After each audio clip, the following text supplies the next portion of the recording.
Assalamualaikum warahmatullahi wabarakatuh. Sebelumnya, izin memperkenalkan diri, nama saya Arafan Faraji, NPM 21150606107 dari kelas TIB. Di sini saya akan mereview materi-materi untuk tugas ujian akhir semester. Yang pertama, ada pengertian apa itu etika profesi. Etika profesi adalah suatu panduan profesionalisme yang ada di dalam dunia kerja. Bagaimana cara kita untuk berbicara dan bertindak?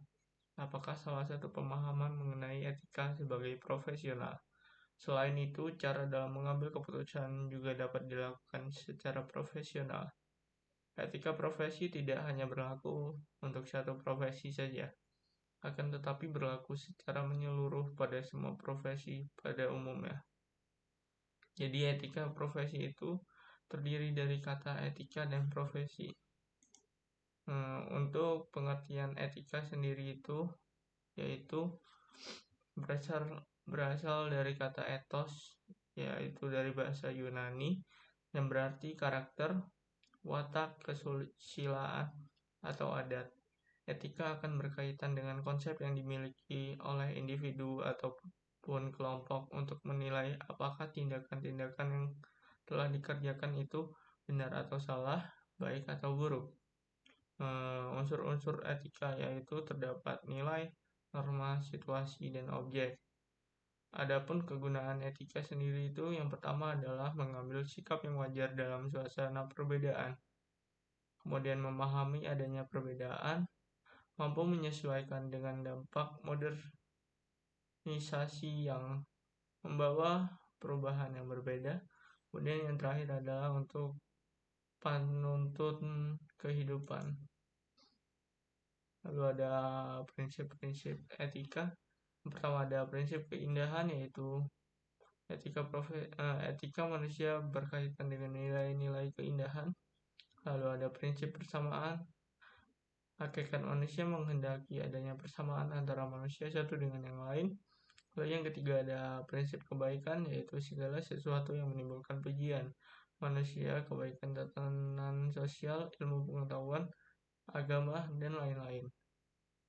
Lalu yang keempat ada prinsip keadilan, yaitu adanya kemauan yang tetap dan kekal untuk memberikan kepada setiap orang apa yang semestinya. Lalu yang kelima ada prinsip kebebasan, yaitu menginginkan keleluasaan bertindak berdasarkan pilihan. Yang terakhir ada prinsip kebenaran, yaitu segala sesuatu harus dapat dibuktikan kebenarannya. Lalu terdapat dua macam etika. Yang pertama adalah etika deskriptif dan kedua adalah etika normatif. Untuk etika deskriptif sendiri itu merupakan etika yang berbicara mengenai fakta yaitu nilai dan pola perilaku yang membudaya di masyarakat. Etika deskriptif ini berkaitan dengan membuat atau mengambil keputusan. Untuk etika normatif, pengertiannya yaitu etika yang memberikan penilaian atau himbauan tentang bagaimana harus bertindak sesuai dengan norma yang berlaku. Untuk etika normatif ini berkaitan dengan tindakan untuk melakukan atau tidak melakukan. Lalu tadi sudah pengertian etika, lalu kemudian sekarang ada pengertian dari profesi. Untuk profesi dan pekerjaan itu berbeda. Karena untuk pekerjaan itu merupakan suatu aktivitas manusia untuk memenuhi kebutuhan hidupnya. Sedangkan profesi itu merupakan pekerjaan yang mengharuskan pelakunya memiliki pengetahuan yang diperoleh dari pendidikan formal, keahlian dan keterampilan tertentu yang diperoleh melalui praktek dan pengalaman kerja pada orang yang terlebih dahulu menguasai keahlian tersebut.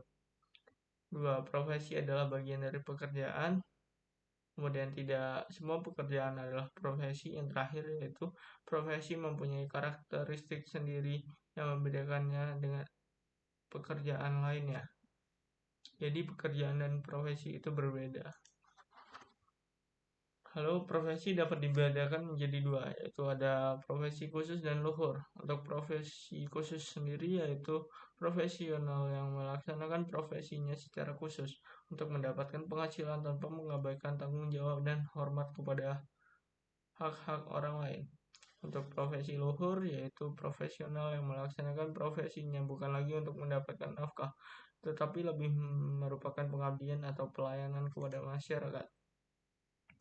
Lalu untuk profesionalisme di bidang IT mencakup beberapa hal, yaitu ada yang pertama untuk keterampilan pendukung sosial IT, yang kedua untuk keterampilan pengguna IT, lalu pengetahuan di bidang IT. Jadi ringkasan yang dapat kita ambil yaitu untuk profesionalisme sendiri adalah sebutan yang mengacu kepada sikap mental dalam bentuk komitmen dari para anggota suatu profesi untuk senantiasa mewujudkan dan meningkatkan kualitas profesional ya. Kemudian untuk etika berasal dari bahasa Yunani yang berarti watak, kesusilaan, karakter, atau adat kebiasaan. Lalu yang terakhir ada profesi, merupakan suatu jabatan atau pekerjaan yang menuntut keahlian atau keterampilan dari pelakunya. Lalu ada kode etik. Apa itu kode etik? Merupakan aturan tertulis tentang norma moral yang dirumuskan oleh asosiasi profesi yang memiliki kekuasaan mengatur anggotanya dalam menjalankan profesinya. Kode etik ini diibaratkan kompas, yaitu menjadi petunjuk arah moral atau pedoman yang konkret dan acuan nyata mengenai apa yang benar dan baik dan yang tidak benar dan yang tidak baik diterapkan dalam kerja. Tujuan dari kode etik ini yaitu agar profesional memberikan jasa sebaik-baiknya kepada nasabahnya. Adanya kode etik akan melindungi perbuatan yang tidak profesional. Dalam kode etik biasanya mengatur hak-hak fundamental dan mempunyai peraturan-peraturan mengenai tingkah laku atau perbuatan dalam melaksanakan profesinya. Kode etik ini dibuat untuk mengatur tingkah laku moral suatu kelompok tertentu dalam masyarakat melalui ketentuan-ketentuan tertulis yang diharapkan akan dipegang teguh oleh kelompok tersebut. Maksud yang terkandung dalam pembentukan kode etik yaitu menjaga dan meningkatkan kualitas moral, menjaga dan meningkatkan kualitas keterampilan teknik, dan melindungi kesejahteraan material dari para pengemban profesi. Untuk kode etik ini terdapat 6 manfaat, yaitu yang pertama menjadi tempat perlindungan bagi anggotanya manakala berhadapan dengan persaingan yang tidak sehat dan tidak jujur. Kode etik menjamin rasa solidaritas dan kolegialitas antar anggota untuk saling menghormati, dapat membantu anggotanya jika menghadapi dilema etik dalam pekerjaannya, yang tepat untuk mengokohkan ikatan persaudaraan di antara para anggota, terutama bila menghadapi campur tangan dari pihak lain. Lalu untuk menuntut anggotanya mesti memiliki kualitas pengetahuan, dan yang terakhir mewajibkan anggotanya untuk mendahulukan pelayanan kepada masyarakat. Lalu ada fungsi kode etik. Yang pertama, menguatkan kepercayaan masyarakat terhadap suatu profesi, karena setiap klien mempunyai kepastian bahwa kepentingannya akan terjamin. Sarana kontrol sosial, pengembangan patokan yang lebih tinggi, dan pencegah kesalahpahaman dan konflik. Lalu untuk kode etik di bidang IT itu untuk meningkatkan martabat peran dan kemakmuran Indonesia melalui keahlian dan profesi informatika. Ada 3 norma umum, yaitu norma sopan santun, norma hukum, dan norma moral. Jadi untuk kode etik di bidang IT ini diatur di IAII sebagai prinsip moral yang bermaksud untuk melindungi masyarakat dari kemungkinan dirugikan secara sengaja atau tidak sengaja oleh ahli informatika. Kode etik ini bertujuan melindungi keluhuran profesi ahli informatika dari perilaku-perilaku buruk dan oknum-oknum yang mengaku sebagai ahli informatika. Ini merupakan kode etiknya dari kode etik ahli informatika anggota IIAII.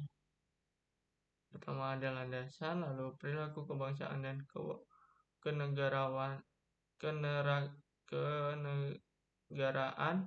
lalu ada perilaku umum, lalu yang keempat diaturnya perilaku komitmen pribadi, perilaku pada masyarakat, perilaku pada pekerjaan, dan perilaku pada sejawat atau rekan kerja. Haki. Apa itu haki? Haki itu adalah hak atas kekayaan intelektual yang merupakan terjemahan dari IPR atau Intellectual Property Right yang diatur dalam UUD nomor 7 tahun 1994 tentang pengesahan WTO atau Agreement Establishing the World Trade Organization. Pengertian WTO sendiri itu adalah pemahaman mengenai hak atas kekayaan yang timbul dari kemampuan. Pengertian dari haki sendiri itu adalah pemahaman mengenai hak atas kekayaan yang timbul dari kemampuan intelektual manusia yang mempunyai hubungan dengan hak seseorang secara pribadi, yaitu hak asasi manusia atau human right.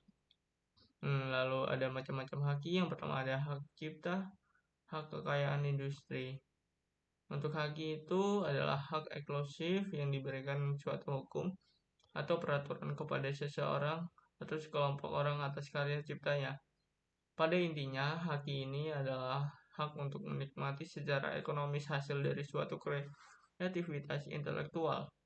Objek yang diatur dalam haki adalah karya-karya yang timbul atau lahir karena kemampuan intelektual manusia. Untuk prinsip-prinsip haki sendiri yaitu ada prinsip ekonomi, keadilan, kebudayaan, dan sosial. Lalu ada prinsip integrity, confidentiality, dan availability. Untuk integrity itu merupakan aspek yang menjamin bahwa data tidak boleh berubah tanpa izin pihak yang berwenang. Bisa juga disebut menjaga keutuhan suatu yang sudah ditetapkan sebelumnya.